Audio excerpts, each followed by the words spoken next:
이번 시간은 현금 및 현금성 자산 그 두 번째 당좌이금에 관한 회계 처리를 공부하도록 하겠습니다. 당좌이금 거래는 은행과 미리 당좌거래 계약을 맺겠죠.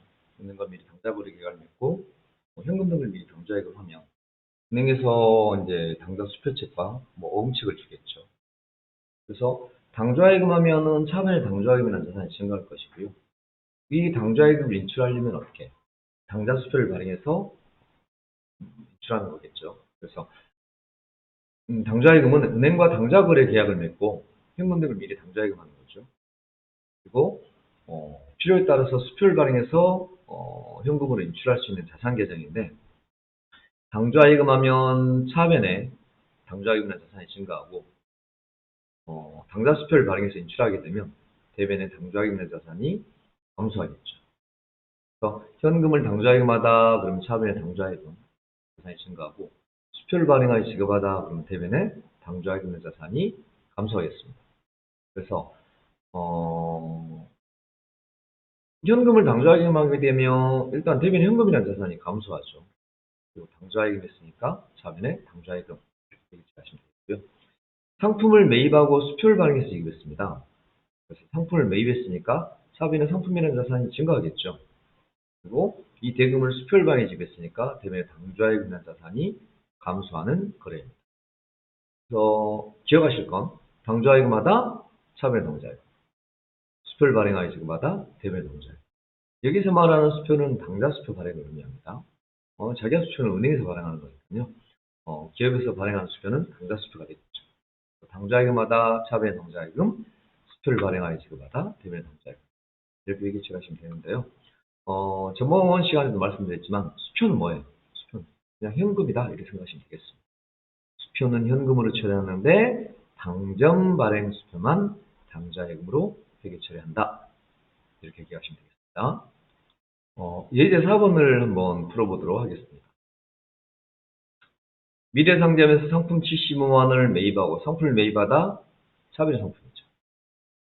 상품을 매입하다 차변 상품. 매출하다 대변의 상품 매출이죠. 그래서 상품을 매입하고 그랬으니까 차변의 상품 75만 원. 대변에 이제 대금의 결제 방법들이 나오겠죠.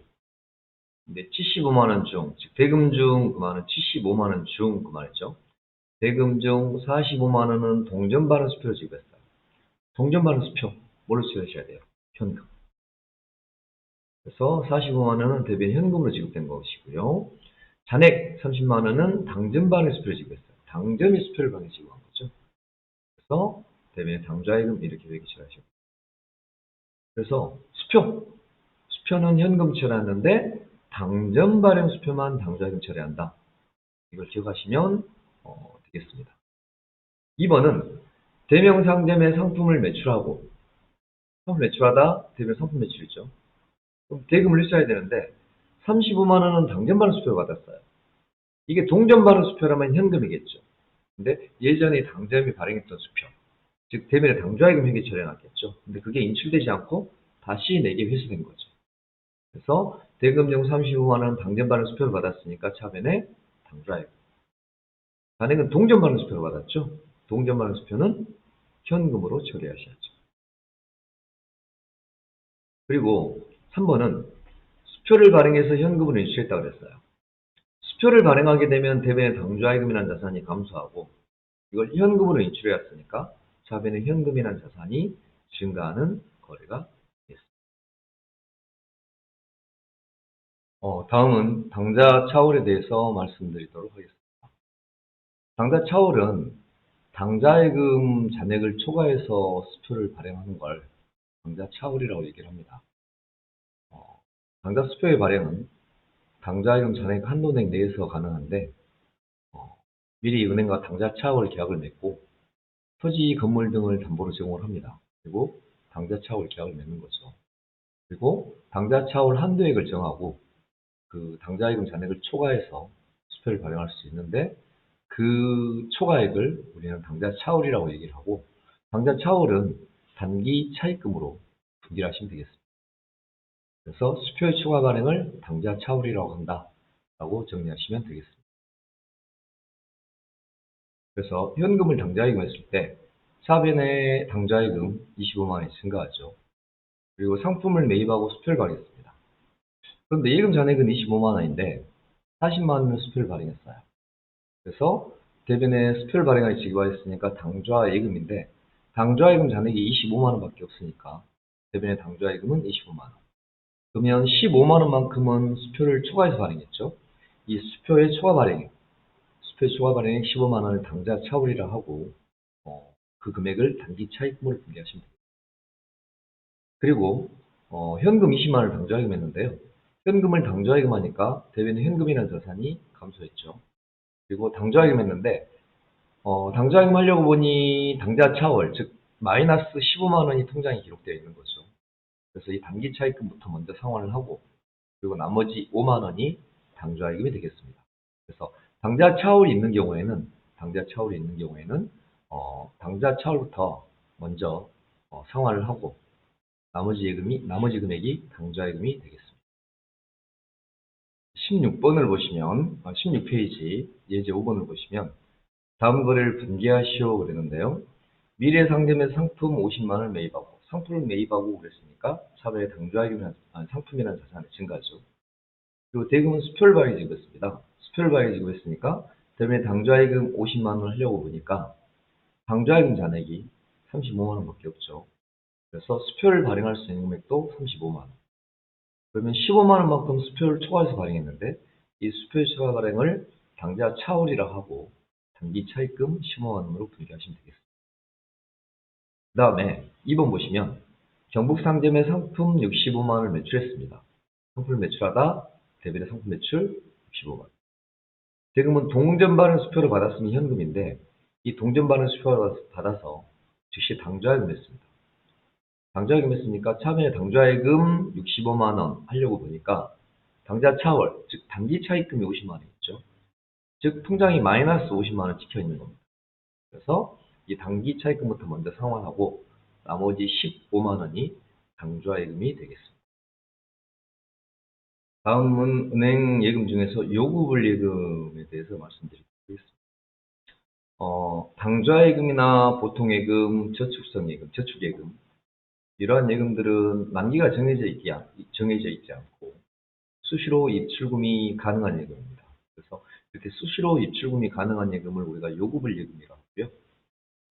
이러한 요구불 예금 등은 당좌예금 하면 차변의 당좌예금, 보통예금 하면 차변의 보통예금, 저축예금 하면 차변의 저축예금 이렇게 별도의 계정 과목으로 주로 사용해서 그래서 회계처리를 하고 있는데요. 당좌예금이나 보통예금이나 저축예금 이러한 요구불예금을 은행예금이나 또는 재예금 등으로 통합해서 사용하기도 합니다. 하지만 보통 실무에서는 당좌예금, 보통예금, 저축예금 이렇게 별도의 계정 과목을 설정해서 사용하고 있습니다. 그 다음 현금성 자산인데요. 현금성 자산은 3개월 내에 현금화할 수 있는 것. 그러니까 취득 당시 단기금융 상품 중에서 우리가 단기금융 상품 그러면 만기가 정해져 있는 정기예금이나 정기적금 이런 정기예금이나 정기적금이 만기가 1년 이내이면 단기금융 상품이죠. 근데 만기가 1년을 초과하게 되면 장기차입금이 될 것이고요. 근데 만기가 취득 당시에 3개월 이내이면 걔를 현금성 자산으로 회계 처리를 하고 있습니다. 근데 분기할 때는 현금성 자산으로 분기하지는 않겠죠. 당좌예금 했으면 당좌예금, 보통예금 했으면 보통예금. 3개월 만기 정기예금 했으면 정기예금 이런 식으로 회계 처리를 하겠죠. 근데 보고식 손익계산서에는 보고식 재무상태표에는 이런 3개월 이내의 단기금융 상품을 현금성 자산으로 표시하고 있습니다. 그리고 이렇게 만기가 3개월 이내인 정기예적금 등을 단기금융 상품 중에서도 현금성 자산이라고 얘기를 하고요. 그 다음에 큰 거래 비용이 없이 현금으로 전환 이용하거나 또 이자율 변동에 따른 가치 변동의 위험이 적은 채무증권 이러한 것들도 현금성 자산으로 회계 처리하고 있습니다. 다음은 단기금융상품에 대해서 말씀드리도록 하겠습니다. 단기금융상품은 금융기관에서 취급하는 사용이 제한되어 있는 정기예금이나 정기적금입니다. 사용이 제한되어 있는 정기예금이나 정기적금을 우리가 만기가 1년 이내에 도래하면 단기금융상품, 그다음에 1년 이상 장기간에 걸쳐서 만기가 정해져 있으면 장기금융상품 이렇게 얘기를 하죠. 금융기관이 취급하는 금융상품 중에서 이런 정기예적금이 만기가 이제 3개월 이내면은 현금성 자산이죠. 만기가 1년 이내면 단기금융상품, 그다음에 만기가 1년 이상이면 장기금융상품, 그리고 만기가 3개월 이내이면 현금성 자산 이렇게 구분하시면 되겠습니다. 그래서 단기금융상품은 은행 예금 중에서 요구불예금 말고 요구불예금 그러면 이제 당좌예금이나 보통예금 등이 요구불예금이죠. 이런 요구불예금 말고 저축성예금, 정기예적금 얘기하죠.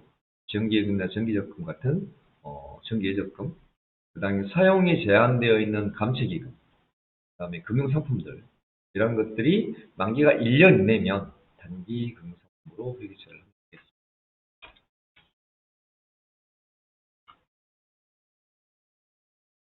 그래서 단기금융상품의 종류들을 좀 보시면 만기가 1년 이내인 정기예적금이라든가 그다음에 사용이 제한되어 있는 감채기금이나 또는 퇴직충당기금, 그다음에 양도성 예금 중에서 CD, 보험관리구자, 머니마켓 펀드, MMF, 환매채, 기업보험, 표지험 이런 것들이 만기가 1년 이내이면 단기금융상품이 되는 것이죠. 다음은 선일자 수표에 대해서 말씀드리도록 하겠습니다. 선일자 수표는 회계 처리하실 때 어음에 준해서 회계 처리한다라고 생각하시면 되겠습니다. 선일자 수표를 받으면 받으러으로 회계 처리하시고 선일자 수표를 발행하면 지급어음으로 회계 처리하는데요. 여러분들이 은행하고 당좌 거래 계약을 맺으면 은행에서는 기업에 당좌 수표책하고 어음책을 주겠죠. 그래서 예금의 한도액 내에서 또는 당좌 차월의 한도액 내에서 당좌 수표를 발행할 수가 있고 또 예금 잔액이 유지가 되고 있지 않더라도 일정 금액의 돈을 어음에 기재된 날짜까지 어음에 기재된 금액을 갚아주겠습니다. 라는 약속 증서가 이제 약속어음인데요. 당좌 수표하고 약속어음하고 다른 점을 구분을 해본다면 약속어음은 발행일이 있고 그 다음에 만기일도 존재하는 것이죠. 그래서 발행일 현재는 지급 의미가 없고 만기일까지의 그 어음대금을 지급하겠다는 약속 증서이겠죠.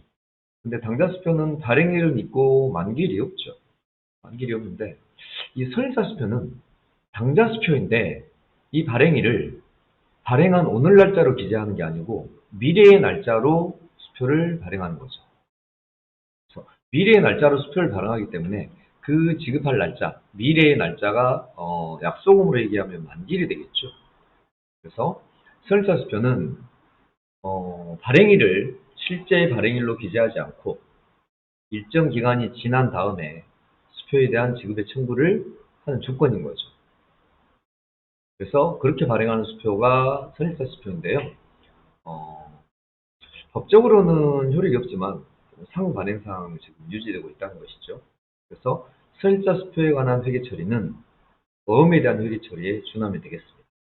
그래서 아까 말씀드린 대로 선일자 수표를 받으면 받으러, 선일자 수표를 발행하면 지급어 이렇게 회계 처리하시면 되겠습니다. 다음은 예제 6번을 한번 풀어보도록 하겠습니다. 다음 자료에 의해서 현금 및 현금성 자산과 단기금융상품 그리고 장기금융상품으로 분류하시오 그랬는데요. 결산일 현재가 지금 2019년 12월 31일이에요. 주화나 지폐는 현금이죠. 현금이고 당좌예금은 현금성 자산이죠. 그 다음에 보통예금이 현금성 자산인데 이 700만 원 중에서 담보로 제공된 예금이 230만 원 있어요.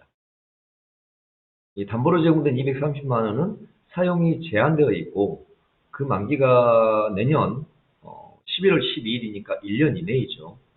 그래서 보통 예금은 현금성 자산인데 그 중에 담보로 제공된 230만 원은 단기 금융 상품으로 회계처리를 하셔야 되고요. 그다음에 470만 원, 230만 원을 제외한 700만 원에서 230만 원을 제외한 470만 원은 현금성 자산으로 회계처리하시면 되겠습니다. 그래서 현금성 자산은 주화미 지폐, 현금, 그다음에 당좌예금, 현금성 자산, 그다음에 보통 예금 700 중에서 231 제외한 472 현금 및 현금성 자산이 되겠고요. 그다음에 230은 단기금융 상품이죠. 그다음에 4번 정기 예금, 정기 예금 같은 경우에 850만 원이 인출에 아무런 제한이 없습니다. 근데 400만 원은 만기가 내년 7월 달이에요. 그리고 450만 원 만기가 내후년 7월 25일이죠. 그래서 가입일이 2018년 6월 26일이기 때문에 850 중에서 만기가 내년에 도래하는 400만 원은 단기 금융 상품이고요. 나머지 450만 원은 장기 금융 상품이 되겠죠. 그리고 당좌 거래 개설 보증금 같은 경우도 당좌 거래가 해지가 될 때까지는 사용이 제한되어 있는 예금이기 때문에 장기 금융 상품으로 회계 처리를 하시면 되겠습니다. 다음은 단기 매매 증권에 관한 회계 처리에 관해서 설명하도록 하겠습니다. 단기 매매 증권은 우리가 유가증권이라고 얘기를 하는데요. 유가증권은 크게 지분증권하고 채무증권이 있습니다. 지분증권은 주식일 거고요. 채무증권은 국가에서 발행한 국채, 공채 또는 회사채 등을 얘기하고 있습니다. 그래서 국가에서 발행한 국채, 지방정부 같은 공공기관에서 발행한 공채, 그다음에 회사에서 발행한 회사채 이런 것들은 이제 채무증권인데요. 이러한 지분증권이나 채무증권을 구입하는 목적에 따라서 보유하고 있는 목적에 따라서 단기매매증권, 매도가능증권, 지분법 적용 투자주식 또는 만기보유증권 이렇게 회계 처리를 하고 있습니다. 그래서 그 중에 단기매매증권은 여유자금을 활용할 목적인 거죠. 그래서 단기간 여유자금을 활용할 목적으로 시장성이 있는 지분증권, 주식이나 국공회사채 등을 구입했을 때 그 국공회사채 등을 일시적인 소유를 목적으로 하고 시장성이 있는 주식이나 공채나 사채 등을 매입했기 때문에 이것은 1년 이내에 처분할 목적을 가지고 있는 것이죠. 1년 이내에 처분할 목적을 가지고 있는 것들, 이런 것들은 단기매매증권으로 처리하는 거죠. 그래서 여유자금을 활용할 목적으로 시장성이 있는 주식 등을 구입하면 단기매매증권, 그 다음에 시장성은 없고 장기 투자 목적으로 보유하고 있으면 매도하는 증권, 그 다음에 공채나 회사채 등을 만기까지 보유할 목적으로 구매하고 있으면 만기보유증권, 그 다음에 타회사를 지배하거나 통제할 목적으로 주식을 구입하게 되면 지분법 적용 투자주식 이렇게 분류를 합니다. 그래서 목적에 따라서 단기매매증권, 그 다음에 매도가능증권, 지분법 적용 투자주식, 만기보유증권 이 네 가지로 분류할 수 있는데 시장성이 있고 그래서 여유자금을 활용할 목적으로 구입을 하게 되면 단기매매증권이라고 얘기를 하고요. 그 다음에 단기매매증권을 구입하면 차변의 단기매매증권, 그 다음 처분하면 대변의 단기매매증권이라는 자산이 감소하는데요. 처분가액이 즉 공정가 시가가 장부가보다 높았을 때는 대변의 단기매매증권 처분 이익이 발생하고요. 시가나 공정가가 하락한 상태에서 매매를 하게 되면 차변의 단기매매증권 처분 손실이 발생하겠죠. 그리고 여러분들 요 수수료 비용을 좀 기억하실 필요가 있는데요. 수수료 비용. 무엇이든지 구입할 때 들어간 비용은 원가에다가 포함하는 게 맞습니다. 예전에는 단기매매증권 구입 수수료도 이 단기매매증권 원가에 포함시켰거든요. 지금은 단기매매증권을 구입할 때 들어간 비용은 수수료 비용으로 회계 처리를 하고 있습니다. 그리고 이 수수료 비용은 단기매매증권은 상거래, 일반적인 상거래와 관련 없이 발생한 수수료이기 때문에 영업의 비용인 수수료 비용으로 회계처리를 하셔야 됩니다. 그래서 나중에 수수료 비용이라고 여러분들이 계정 과목을 검색을 하시면 뭐 500번 때도 나오고 800번 때도 나오고 900번 때도 나올 텐데 900번 때 영업의 비용으로 회계 처리하셔야 된다는 거. 그래서 단기매매증권 무엇이든지 구입할 때 들어간 비용은 원가에 다 포함하는데 단기매매증권 구입 수수료는 수수료 비용으로 회계 처리한다. 이것을 꼭 기억하셔야 되겠고요.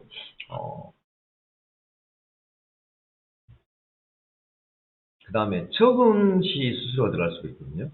구입시 수수료는 수수료 비용으로 회계 처리하는데요. 처분 수수료는 별도로 수수료 비용으로 회계 처리하지 않고 단기매매증권 처분 이익에서는 차감하고 단기매매증권 처분 손실에다가는 가산하고, 즉 단기매매증권 처분 손익에서 가감하시면 됩니다. 그래서 단기매매증권 구입 수수료는 수수료 비용, 그 다음에 단기매매증권 처분 수수료는 처분가에서 차감이 되기 때문에 단기매매증권 처분 이익이나 단기매매증권 처분 손실에서 가감하신다고 보시면 되겠습니다. 그 다음에 회사가 보유하고 있는 단기매매증권에 대해서는 기말 결산 때 평가를 하게 되는데요. 이 평가는 공정가입국으로 평가를 합니다. 공정가입국으로 평가한다는 얘기는 공정가, 즉 시가나 장부가 또는 취득 원가로 평가해야 된다는 얘기죠. 취득을 하고 한 번도 결산이 지나지 않았어요. 그러면 취득 원가가 장부가이게 될 텐데 취득하고 나서 결산 시점이 지나게 되면 그때 또 평가를 했겠죠. 그러면 그 평가액에 의해서 장부가액이 달라질 수가 있죠. 그래서 기말에 보유하고 있는 단기매매증권에 대해서 시가와 장부가를 비교해서 장부가격이 시가가 하락했으면, 즉 장부가액보다도 시가가 하락했으면 차변에 단기매매증권 평가 손실이 발생하고요. 단기매매증권 평가 손실이 발생하면 평가 손실이 발생한 것만큼 대변의 단기매매증권이라는 자산이 감소하겠습니다. 그리고 장부가보다도 시가, 공정가가 상승하게 되면 대변에 단기매매증권 평가 이익이 발생하고 단기매매증권 평가 이익이 발생한 것만큼 차변에 단기매매증권이라는 자산이 증가하겠습니다. 다음, 단기매매증권 등과 관련된 수익을 보시면요.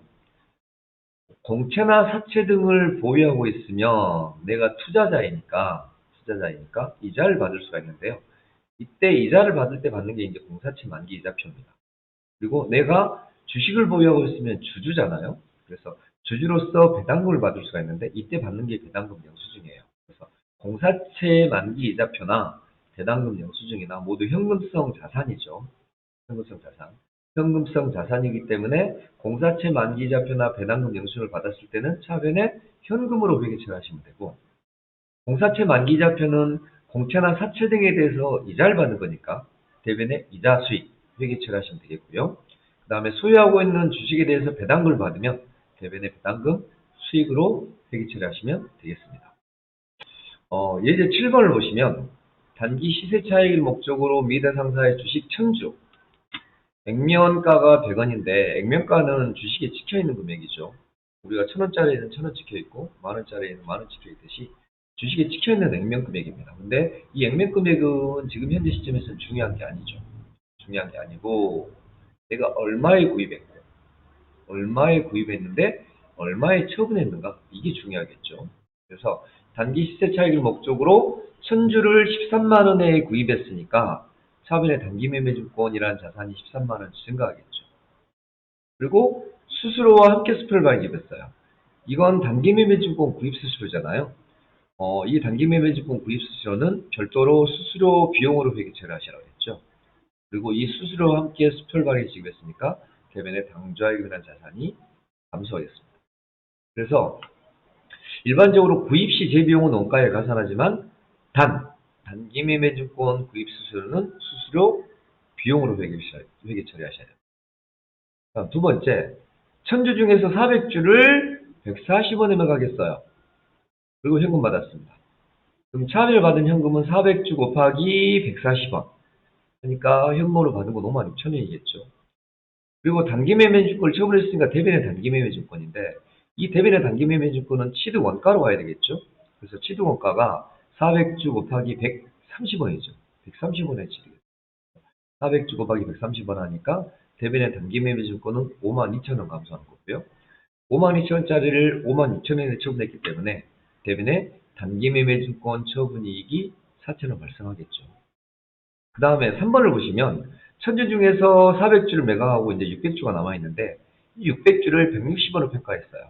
얼마짜리를? 130원에 구입한 걸 160원을 평가했습니다.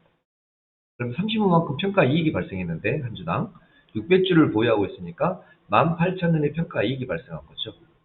평가 이익이 발생한 것만큼 차변의 단기 매매 주권이라는 자산이 18,000원 증가하겠죠. 그러면 지금부터 이 주식 600주에 대한 한 주당 장부가액은 160원이 되겠죠. 그리고 4번 보시면 대산전자 발행 사채 액면 500만 원. 액면 단가는 만원이에요. 그러니까 500주겠죠. 500주를 12,000원에 구입했습니다. 12,000원에 구입했으니까 500주를 12,000원에 구입했으니까 600만 원에 구입한 거죠. 그리고 대금은 증권거래 수수료가 들어갔어요. 이 증권거래 수수료는 별도로 수수료 비용으로 여기 처리하셔야 되고 수표를 발행해서 지급했기 때문에 대면에 당좌액은 635만 원 이렇게 처리하시면 되고요. 이 500주 중에서 250주, 즉 300만 원어치 중에서 장부가 300만 원 중에서 15,000원을 처분했습니다. 15,000원을 처분했으니까 250주를 15,000원에 처분했으니까 250주를 15,000원에 처분했으니까 380만 원에 처분한 건가요? 자, 잠깐 계산해 보도록 하겠습니다.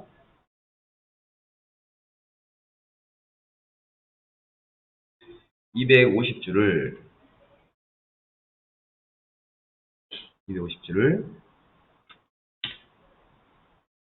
15,000원에 매각하겠습니다. 그러니까 375만 원에 매각한 거죠. 375만 원에 매각. 즉 300만 원짜리를 375만 원에 매각했는데 30만 원 수수료를 차감했어요. 차감했으니까 결국은 처분가가 345만 원이 되겠죠. 375만 원짜리 375만 원에 처분했는데 수수료가 30만 원 들어갔으니까 처분가액이 345만 원이 되고 이 처분 수수료는 처분가에서 차감하게 되니까 단기매매증권 처분이익이 원래는 300만 원에 375만 원에 처분했으니까 75만 원이 단기매매증권 처분이익이었는데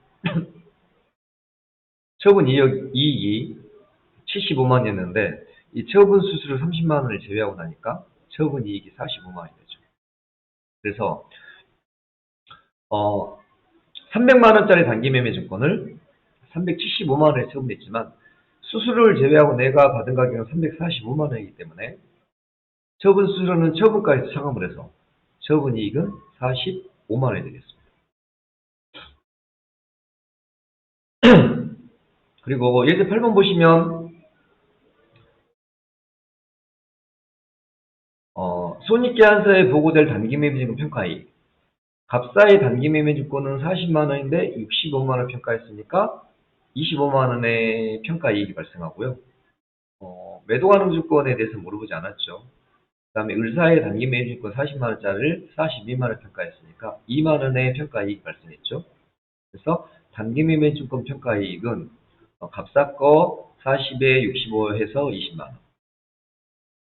그 다음에 을사 거 40에 42만 원에서 2만 원 해서 27만 원의 평가이익이 발생하고 그 다음 매도가능증권 평가이익은 78만 원짜리인데 90만 원 평가했으니까 12만 원의 매도가능증권 평가이익이 발생하겠습니다. 다음 시간에는 상품 매매에 관한 거래부터 시작하도록 하겠습니다. 오늘 수고 많으셨습니다.